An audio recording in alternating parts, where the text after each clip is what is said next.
বলা শুরু করবেন, আলাম আকুল লাকা লা তাসিনি, ও আমার বাবা আমি তোমাকে কি বলিনি আমি নবী, আমার অবাধ্য হয়ো না। যদি সেদিন আমার কথা শুনতা আজকে তোমার গলার মাঝে জাহান্নামের শিকল পড়তো না।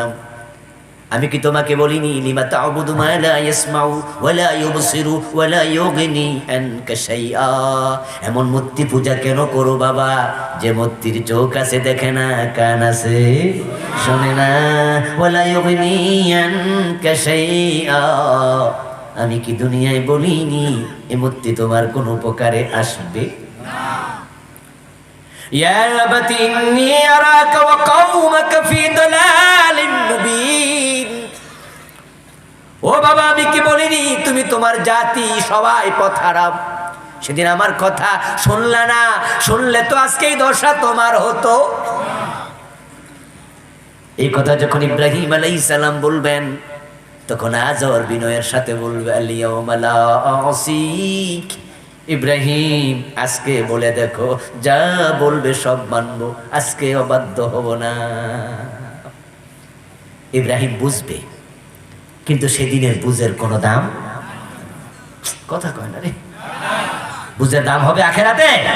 ওই দিন বুঝার লাভ আছে, নতুন করে ঈমান আনা যাবে, সুযোগ বারবার জীবনে আসে না, সাবধান। দাঁত থাকতে দাঁতের মর্ম বুঝো, দাঁত হারাইলে মর্ম বুঝে কোনো লাভ নাই। কত লোক বসে আছে ঈমান হারা, কত লোক, অভাব নাই সমাজে। আপনিও সেদিন বুঝবেন ভণ্ড পীরের পায়ে সেজদা দিয়া যে ঈমান হারাইছেন, মরা পীরের কাছে সন্তান চাই ঈমান হারাইছেন, আরো কত শিরিক একটু পরে বলতেছি, কারণ শিরিক নিয়ে আমি বই লিখেছি। বাংলাদেশে চলমান 29টা লিখছি এখানে। এসব বিষয়ে আলহামদুলিল্লাহ আমার গবেষণা ভালো আছে, আল্লাহ শুকরিয়া, অন্য যে কারোর সাথে। এই দেশে চলমান খুঁটিয়ে খুঁটিয়ে দেখে 29টা লিখছি এই ছোট্ট বইটাতে। দেখেছি কত শিরক মানুষ করছে। সেদিন আল্লাহর সামনে ধরা পাইয়া খাইয়া আপনিও বলবেন, কি বলবেন সেটাও আল্লাহ কোরআনে বলেছেন। সেদিন জাহান্নামীগুলো বলবে ওয়ালাউ আন্না লানা কাররাতান ফানাকুনা মিনাল মুমিনিন, আল্লাহ আমাকে দুনিয়ার একবারের জন্য পাঠাও, আমি ঈমান আনতে চাই। লাভ আছে নাকি? আজর বলবে আলিয়াউমা লা আসি, ইব্রাহিম ওয়াদা দিলাম, কথা দিলাম, আজকে তোমার অবাধ্য হব না। তুমি বলো বলো কি বলো, আমাকে অর্ডার করো, আমি মানবো। বাবার মুখ থেকে এই বিনীত কথা শুনে ইব্রাহিম আলাইহিস সালাম বাবার সাথে কথা বলা বন্ধ করে স্বয়ং আল্লাহর সাথে কথা বলা শুরু করে দেবেন। ইব্রাহিম আলাইহিস সালাম আকাশের দিকে মুখ তুলে বলবেন, ইয়া রাব ইন্নাকা কাদ ওয়া'আদতানি আল্লা তুখজিনি ইয়াওমা ইউবআসুন ফাইয়ুল খিজি আখজা মিন আবিল আবাদ। ইব্রাহিম নবী আকাশের দিকে মাথা তুলে বলবেন, ও আমার আল্লাহ, দুনিয়া থাকতে তুমি ওয়াদা করেছিলে আমাকে কিয়ামতের দিন শর্মিন্দা বানাইবা না, লজ্জিত করবা না, আমার কিয়ামতের দিন তুমি সম্মানী করবা। এখন আমার বাবার হাতে শিকল, আমার বায়ের বাবার পায়ে শিকল, আমার বাবার গলায় শিকল, ফেরেশতারা টানতেছে, হেসরাচ্ছে, আমার তো শরম লাগতেছে, তুমি না বলছো আমারে শরম দিবা না। ডাইরেক্ট বলবে না, আজরকে ছেড়ে দাও, কারণ ইব্রাহিম নবী জানে মুশরিকের কোনো ছাড় নেই। এই জন্য কথাটা একটু ঘুরাইয়া ফেসাইয়া বলতেছে, আল্লাহ আমার শরম থেকে বাঁচাতে হলে তোমাকে তো আজরকে ছাড়তেই হয়। এ হলো ইব্রাহিমের অভিব্যক্তি। কিন্তু বুদ্ধি কি মানুষের বেশি না আল্লাহর বেশি? এই জন্য আল্লাহর সাথে খুব চালাকি করে লাভ। আপনারা তো অনেকে চালাকি করেন। কি চালাকি করে? চা দোকানে বসলে কিছু কিছু মাঝে মাঝে শোনা যায়। আমরা তো ছোটকালে ছোট ছিলাম যখন চা দোকানে বইয়ে বইয়ে কত আড্ডা দিছি। এখন না আমাদেরকে চা দোকানে বইলে মানুষ কথা বন্ধ কইরা শুনতে চায়। একটা সময় তো ছিল আমার কথা কেউ শুনতো না, আমরা শুনতাম। টেবিল থাপড়াইয়া কইতে শুনছি, হুজুররা জানে বেশি, হুজুররার হিসাব হইব, আর আমরা জানি কম, হিসাব কম। মানে কি সুন্দর হিসাব! আল্লাহরে কয়ে দিব, আল্লাহ আমি জানি না, আর আল্লাহ কবু তাই নাকি? যদি নাই জানো তোমারে ধইরা লাপি যাও জান্নাতুল ফেরদাউসের মাঝখানে ঢুকা যাও, ঠিক না? এত সোজা। ইব্রাহিম আলাইহিস সালাম আল্লাহ তাআলার সাথে একটু বুদ্ধি খাটাইতেছে, একটু বুদ্ধি করে নি বাবার একটু মুক্তি দেয়া যায়। ও আল্লাহ, আমার তো শরম লাগে, তুমি তো বলছো শরম দিবা না। আল্লাহ তাআলার সাথে সাথে বলবেন উনজুর মাযা তা'তারিজ লাইক, ইব্রাহিম পায়ের দিকে তাকাও, দেখি পায়ের তলায় তাকাও। উপর থেকে নিচের দিকে মাথা দেবেন, তাকায় দেখবেন যেখানে হাতে পায়ে শিকল বাঁধা আজর দাঁড়াইয়া ছিল ওখানে আজর নাই, আজরের জায়গায় একটা রক্ত মাখা শুকর দাঁড়াইয়া আছে। এক মুহূর্তের ভিতরে আজরকে শুকরে রূপান্তরিত করবেন কে? আল্লাহর নামটা আসতে কেন, জোরে বলুন, কে করবেন? আল্লাহ সে ক্ষমতা আছে না নাই? ইন্নামা আমরুহু ইযা আরাদা শাইআ আন ইয়াকুলা লাহু কুন ফায়াকুন। বলতে দেরি, হতে দেরি হয় না। ইব্রাহিম আলাইহিস সালামের বাবা আজরকে আল্লাহ তাআলা শুকর বানায় দেবে সাথে সাথে। এবার তিনি ফেরেশতাদেরকে বলবেন, ও ফেরেশতারা, এই শুকরটাকে জাহান্নামের মাঝখানে ফেলে দাও। ইব্রাহিম আলাইহিস সালামের সামনে ফেরেশতারা ওনার বাবার জাহান্নামের মাঝখানে ফেলে দেবে। আল্লাহ তাআলা বুঝাইয়া দিলেন, তোমার বাবার শুকর বানায়া তোমার লজ্জা থেকে বাঁচাইয়া দিলাম, কিন্তু তোমার বাবা আজরকে জাহান্নাম থেকে বাঁচাবো না, কারণ যে মুশরিক তার জন্য জান্নাত হারাম করেছেন কে?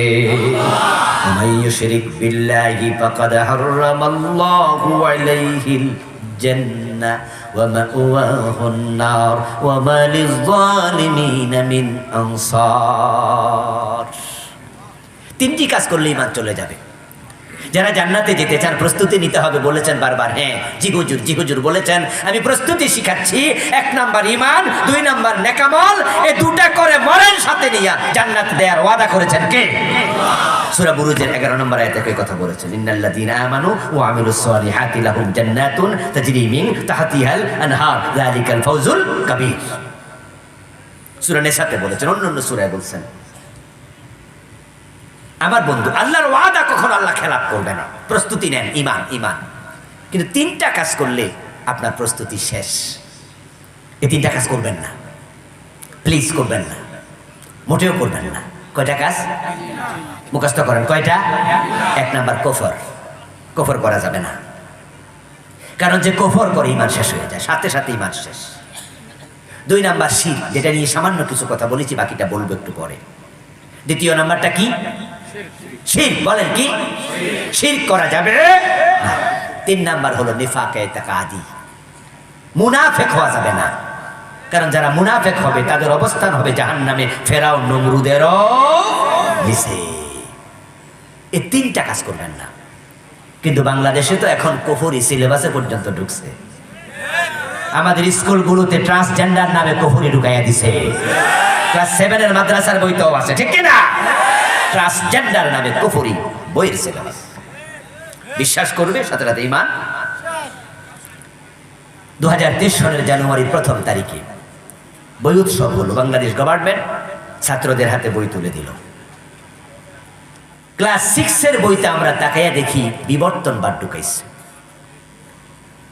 মানুষের ছবি দিছে, এক পর্যায়ে গোল করে লাস্ট যেটা ওটা দিছে বান্দর। পরবর্তীতে বিস্তারিত লিখেছে যে বুঝাইল মানুষের পূর্বপুরুষ কি ছিল? বাদর ছিল। বলেন নাউযুবিল্লাহ। মানুষের পূর্বপুরুষ কি বাদর না আদম? সবাই বলেন বাদর না আদম? এই কথা আল্লাহর কোরআনে আছে না নাই?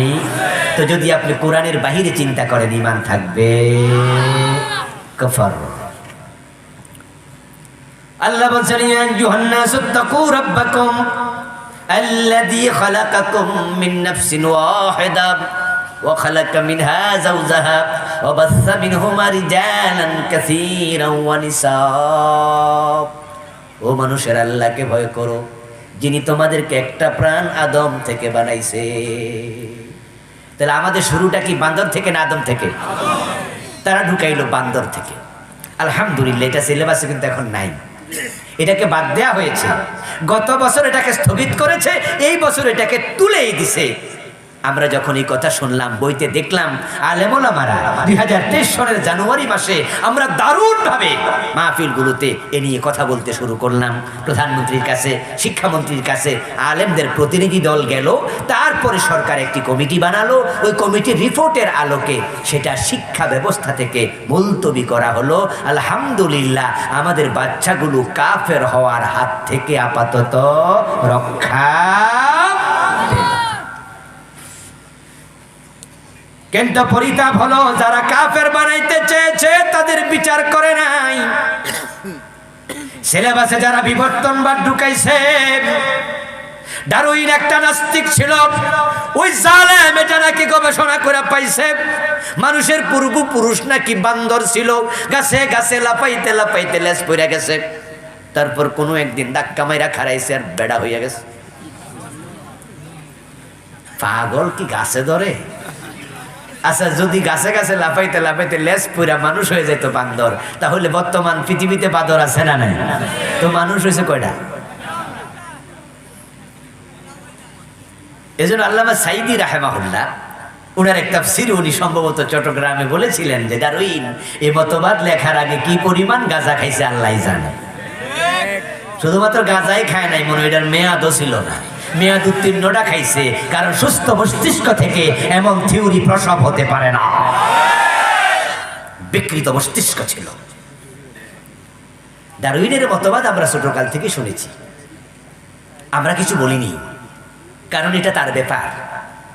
ডারউইন বলেছে মানুষ বাঁদর ছিল, আমরা বলি তোর দাদা তোর বাপ বাঁদর থাকলে আমরা কিছু আসে যায় না, আমরা কিছু বলিনি। খ্রিস্টানরা ঈসা আলাইহিস সালামকে আল্লাহর বেটা বলে, আমরা কিছু বলি না, এটা তাদের ব্যাপার। আমাদের দেশের হিন্দুরা দুর্গাকে মা ডাকে, ডাকিনি, আমরা বলি এটা তাদের ব্যাপার। হিন্দুরা দুর্গাকে মা ডাকুক, আমরা কিছু বলবো না। খ্রিস্টানরা ঈসা আলাইহিস সালামকে আল্লাহর ছেলে বলছে, আমরা কিছু বলি না। ডারউইন বলেছে মানুষ বাদর ছিল, আমরা কিছু বলি না, এটা তার ব্যাপার। কিন্তু যখন মুসলমানের দেশে মুসলমানের বাচ্চার সিলেবাসে ঢুকেছে, আর চুপ থাকা যায় না, কারণ আমাদের বাচ্চাদেরকে আমরা কাফের হতে দিতে পারি না।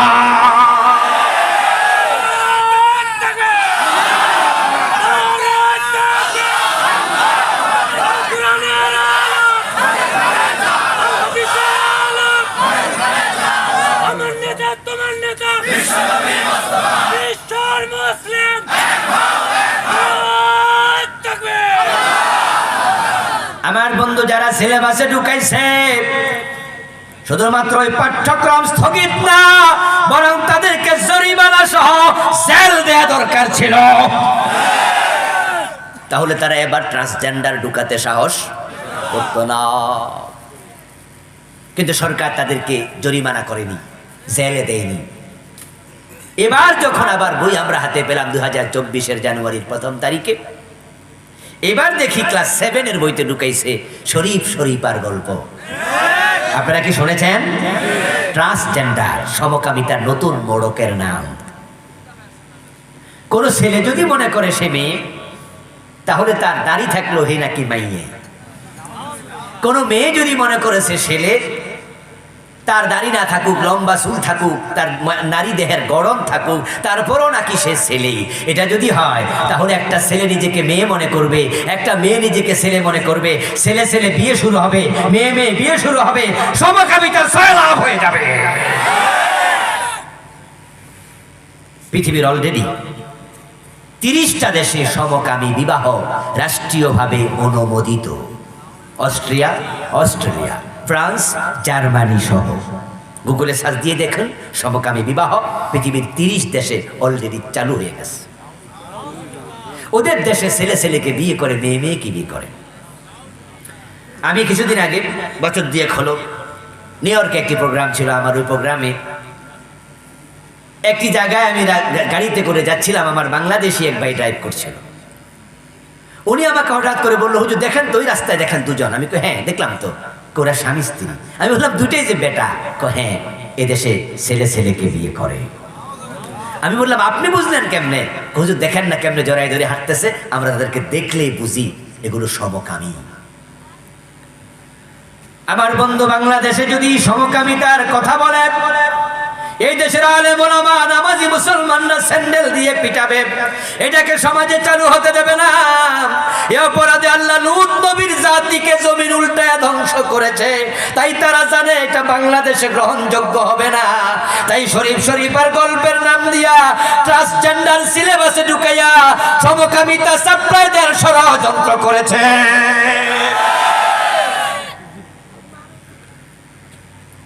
এখন বাংলাদেশ সমকামী রাষ্ট্র হোক, এটাকে আপনারা চান? আচ্ছা, যদি এমনটা হয়, সমাজে এটা প্রতিষ্ঠিত হয় যে কোনো নারী নিজেকে পুরুষ মনে করবে, তাহলে সে পুরুষ। তাহলে আপনাদের বাপ মারা যাওয়ার পরে যখন সম্পদ বন্টন হবে, আপনার বোন যদি আইয়া কয় যে আমারে পুরা সম্পদ তোমার মতোই দাও, আর আপনি যদি কন যে না কোরআনে আছে মেয়েরা পাবে অর্ধেক, ছেলেরা পাবে দ্বিগুণ, আর আপনার বোন বলল যে না, গত মাস থেকে আমি নিজের ছেলেই মনে করতেছি। সামাজিক যেই হাজার বছরের ঐতিহ্য সিস্টেম, এটার মাঝে ছুরিকাঘাত চাবুকাঘাত করার সম্ভাবনা আছে না নাই? সমাজে চলে আসা সিস্টেম ভেঙ্গে চুরে খান খান হয়ে যান। আচ্ছা, এই যে আমাদের মেম্বার সাহেব আজকে আমাদের অতিথি, উনি যদি মনে করে যে 22 বছর ধরে আমি মেম্বার, যা উনি শুনলাম কিছুক্ষণ আগে বললেন, এখন থেকে আমি নিজের মনে মনে চেয়ারম্যান মনে করি, আচ্ছা উনি চেয়ারম্যান হয়ে যাবে? আচ্ছা, চেয়ারম্যান সাহেব যদি নিজের মনে মনে মনে করে আমি এখন থেকে এমপি হয়ে যাবে, আপনার বোন মনে মনে ভাই মনে করলে তাকে জমি দেবেন না। মেম্বার সাহেব নিজেকে চেয়ারম্যান মনে করলে চেয়ারম্যানের চেয়ার দেবেন না। চেয়ারম্যান নিজেকে এমপি মনে করলে চেয়ার দেয়া হবে না। এটা পাগলামি বটে, এটা কেউ গ্রহণ করবে না। সুতরাং শরীফ শরীফের গল্পের মনকে তোমরা যা ঢুকাতে চেয়েছো, এই দেশে এটা গ্রহণ করা হবে না। আলহামদুলিল্লাহ, আমাদের প্রতিবাদ সরকারের কান পর্যন্ত গিয়েছে। আপনারা দেখেছেন যে ঢাকার একটি সেমিনারে ব্র্যাক বিশ্ববিদ্যালয়ের একজন খণ্ডকালীন প্রফেসর আসিফ সাহেব একটি সেমিনারে তিনি ওই বইটা নিয়েছেন, তারপরে বইটার ওই অংশ তিনি টেনে ছিঁড়ে ফেলেছেন। তিনি জাতিকে মেসেজ দিয়েছেন যে এই অংশটুকু আমাদের বাচ্চাদেরকে পড়িয়ে কাফের বানাতে দেয়া হবে। আমরা এখনো বই ছিঁড়া শুরু করিনি, আমরা ছিঁড়তে এখনো বলিনি। আমরা সরকারকে বলেছি এটা স্থগিত করা হোক, এটাই দেশে চলবে না। আলহামদুলিল্লাহ, ইতিমধ্যে সরকার 5 জনের একটি কমিটি করেছে। ওই কমিটির প্রধান হচ্ছেন আরবিক বিশ্ববিদ্যালয়ের VC professor doctor Abdur Rashid sir. তিনারা এখনো রিপোর্ট দেননি। আমরা আশাবাদী গতবারের মতো নেগেটিভ রিপোর্ট তারাও দেবে। ওনারাও বলবে যে না, এটা বাংলাদেশে চলবে না। যদি এটাকে স্থগিত করা না হয়, বাংলাদেশের মুসলমানদেরকে আমরা বলবো দলমত ভুলে গিয়ে সবাই মিলে আমাদেরকে প্রতিরোধ করে তুলতে হবে। বাচ্চাদেরকে কাফের হতে দেওয়া যাবে না। রাজি আছেন না? এই ট্রান্সজেন্ডারকে থামিয়ে দিতে হবে।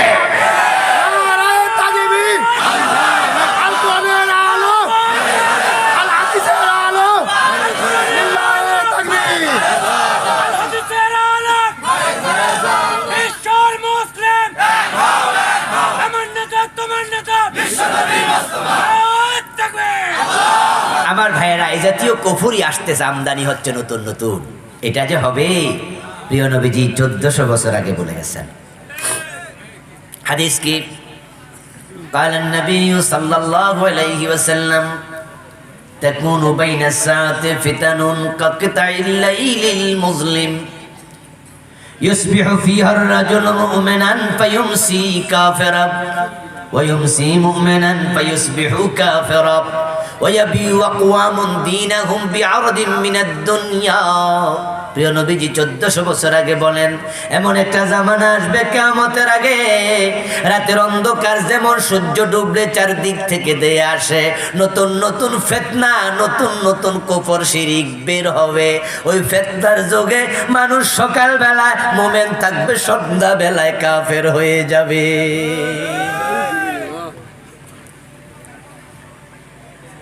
আমাদের সিলেবাসে শিরিক ঢুকেছে, কুফরের কথা বললাম, শিরিক ঢুকেছে অনেক আগেই। বাংলাদেশে মুসলমানের ঘরে ঘরে শিরিক ঢুকিয়ে দেওয়া হয়েছে। 3-4টা তো সমাজে অলরেডি প্রতিষ্ঠিত শিরিক, প্রতিষ্ঠিত বেঈমান হওয়ার আপনার উপাদান, 1 নাম্বার উপাদান এদেশের মানুষকে শিখাইছে ছেলে হোক মেয়ে হোক দুটি সন্তান যথেষ্ট। আচ্ছা, এই স্লোগান কি আপনারা শোনেন নাই? এটা কি সিলেবাসের ভিতরে নাই? পাঠ্য বইতে ঢুকাইছে। 1-এর অধিক সন্তান নয়, 2-এর অধিক সন্তান নয়, 1টা হলে ভালো হয়, স্লোগান শিখাইছে। প্রশ্ন করা হলো কেন? উত্তর হলো সন্তান বেশি হলে খাওয়াইব কে? তাহলে রিজিকের মালিক আপনি না আল্লাহ? আল্লাহ রাজ্জাক সেপতে আপনি কবে অংশীদার হলেন? ও দোস্ত, আপনারে খাওয়ায় কে? জোরে বলতে হবে কে? আপনার সন্তানকে খাওয়াবে কে? তাহলে ছেলে হোক মেয়ে হোক দুটি যথেষ্ট, বেশি হলে অসুবিধা কি? আল্লাহ বলছে লা তাকতুলু আওলাদাকুম খাশিয়াতা ইমলাক নাহনু নারযুকুহুম ওয়া ইয়্যাকুম ইন্না কাতলাহুম কানা খিতআন কাবীরা। ও দুনিয়ার মানুষ শোনো, রিজিকের ভয়ে সন্তান হত্যা করিও না, কারণ তোমাদেরকে আমি খাওয়াই, তোমার সন্তানকেও খাওয়াবে কে? বরং মানুষকে মানব সম্পদে পরিণত করা দরকার। এই দুনিয়াতে মানুষের চেয়ে দামি কোনো সম্পদ আর নাই। قال النبي صلى الله عليه وسلم الناس معادن كمعادن الذهب والفضة। প্রিয় নবীর হাদিস সহিহ বুখারীতে এসেছে, মানুষ হলো স্বর্ণ এবং রূপার খনির চেয়ে আরো দামি। মানুষের মতো মানুষ বানাও। এক সালমান এফ রহমান, উনার বুদ্ধিমত্তা দিয়ে যোগ্যতা দিয়ে বাংলাদেশে ফ্যাক্টরি খুলে ইন্ডাস্ট্রি খুলে এই দেশের কয়েক লাখ মানুষকে তার ফ্যাক্টরিতে চাকরি করে সে কর্মসংস্থানের ব্যবস্থা করে চালাচ্ছে। হাজার হাজার মানুষ চাকরি করে তার ফ্যাক্টরিতে। ইউসুফ আব্দুল্লাহ হারুন, হাজার হাজার মানুষ চাকরি করে তার ফ্যাক্টরিতে। লোটাস কামাল সাহেব আপনার অর্থমন্ত্রী, হাজার হাজার লোক চাকরি করে তার ফ্যাক্টরিতে। আপনি যোগ্য করে গড়ে তোলেন, আপনার সন্তান বোঝা হবে না, সম্পদে পরিণত হবে, ঠিক না? আরেকটি জঘন্য স্লোগান সিলেবাসে ঢুকে গেছে। ওই স্লোগানটা হিন্দুদের মূর্তি পূজা যখন আসে তখন বেশি দেখা দেয়। সে স্লোগানটা হলো ধর্ম যার যার, উৎসব সবার। আচ্ছা, এই স্লোগানটা কি আজকে শুনলেন? আগে শুনছেন? বিশ্বাস করবেন ঈমান শেষ। দেখেন শয়তান নতুন নতুন কত শিরিক বাইর করতেছে, কুফর বাইর করতেছে। হিন্দুদের দুর্গা পূজা হিন্দুরা করুক, আমরা কি বাধা দিতে গেছি কোনোদিন? আল্লাহ কি বাধা দিতে কইছে কোরআনে? বরং আল্লাহ বলেছে লাকুম দীনুকুম ওয়ালিয়া দীন। কত সুন্দর স্লোগান আল্লাহ শিখাইছে। তোমাদের ধর্ম তোমাদের, আমাদের ধর্ম। কথা বলেন না কেন? আমাদের ধর্ম দুইটা এক না আলাদা? জোরে বলেন এক না আলাদা? তাহলে স্লোগান হবে লাকুম দীনুকুম ওয়ালিয়া দীন। আয়াতের আলোকে ধর্ম যার যার, উৎসব তার তার। হিন্দু দুর্গা পূজা মুসলমানের উৎসব হতে পারে না। আচ্ছা, ধর্ম যার যার, উৎসব সবার যদি হতো, আপনার গরু জবাই দেখার জন্য কোরবানির ঈদে কয়জন হিন্দু আসে? আসে? দাওয়াত দিলে আইব? গলায় গামছা লাগায় টানলে রাম রাম বলে ছুটে চলে যাবে। জিজ্ঞাসা করুন কোন হিন্দুকে, আমরা তোমাদের মূর্তি পূজায় যাই, কিন্তু তোমরা আমাদের গরু জবে দেখতে দুর্গা কোরবানির ঈদে কেন আসো না? হিন্দু স্টেট কার্ড জবাব দিয়ে দেবে, আমাদের ধর্মে গরু জবাই নিষিদ্ধ, আমরা এটা করি না, নিষিদ্ধ কাজ দেখতেও আমরা চাই না। এই যদি তার ধর্মের প্রতি তার ভালোবাসা হয়, শ্রদ্ধা হয়। অথচ হিন্দু ধর্ম সত্য না মিথ্যা, হক না বাতিল? তো বাতিল ধর্মের অনুসারী তার ধর্মকে শ্রদ্ধা করে আপনার গরু জবাই দেখতে আসে না। আপনাদের ধর্মে, আমার ধর্মে মূর্তি পূজা জায়েজ না হারাম, ওটা দেখতে তোমরা কেমনে যাও?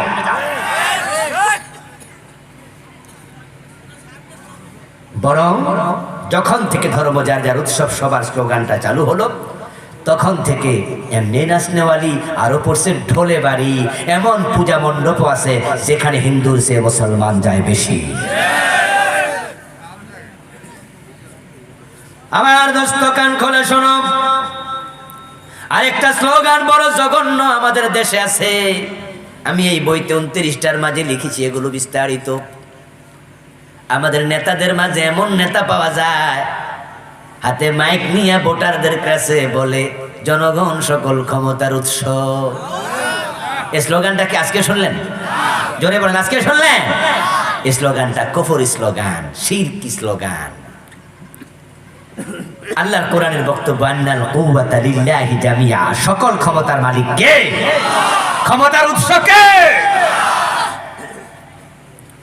কুলিল্লাহুম্মা মালিকাল মুলক তুতিল মুলকা মান তাশা ওয়া তানজিউল মুলকা মিম্মান তাশা।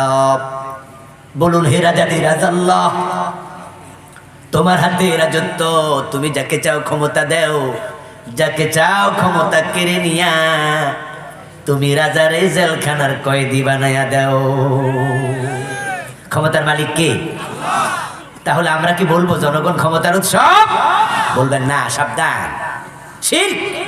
মসজিদে ঢুকে আমরা সবাই আল্লাহর আইন মানি, ডান পা দিয়ে মসজিদে ঢুকি, বের হই কোন পা দিয়ে?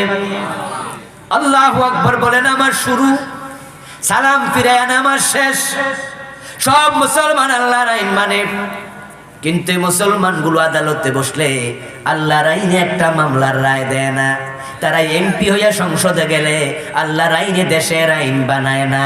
যদি দুইজনরে সিজদা দিলে মুশরিক হয়, মসজিদে গিয়ে আল্লাহরে সিজদা দিলা, দরবারে যাইয়া পীরের পায়ে দিলা, শুধু সিজদার মালিক কে? তাহলে আইনের মালিক কে? দুইজনরে সিজদা দিলে শিরক হয়। সুতরাং মসজিদে আল্লাহর আইন, আদালতে ব্রিটিশ আইন যারা মানছ, তোমরাও শিরক করে ফেলেছ। এই মাসালায় তো কত শিরিক বাংলাদেশ, অভাব নাই।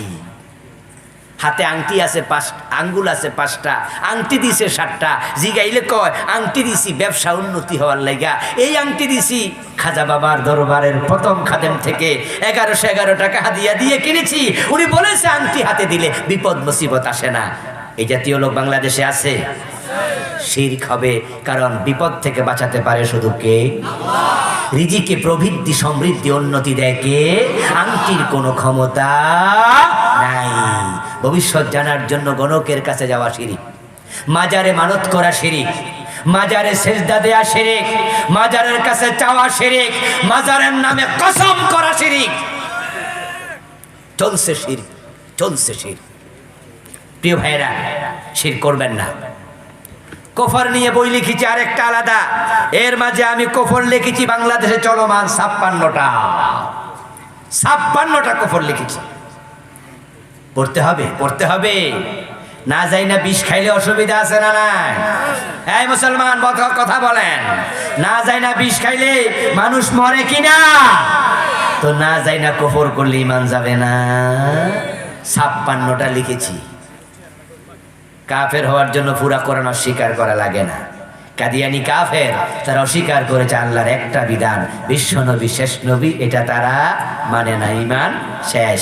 শয়তান মোমেন না কাফের? মাশাআল্লাহ, কাফের, কাফের, ভয় পাইয়েন না, ফতুয়া দিয়া দেন। শয়তান মোমেন না কাফের? আল্লাহর আইন মানে নাই কয়টা? আমরা মানি না কয়টা?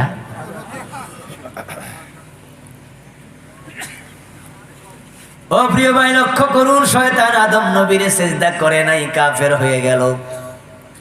আমাদেরকে আল্লাহ বলে চোর ধরে হাত কাটো, 52 বছরে কাটলেন না।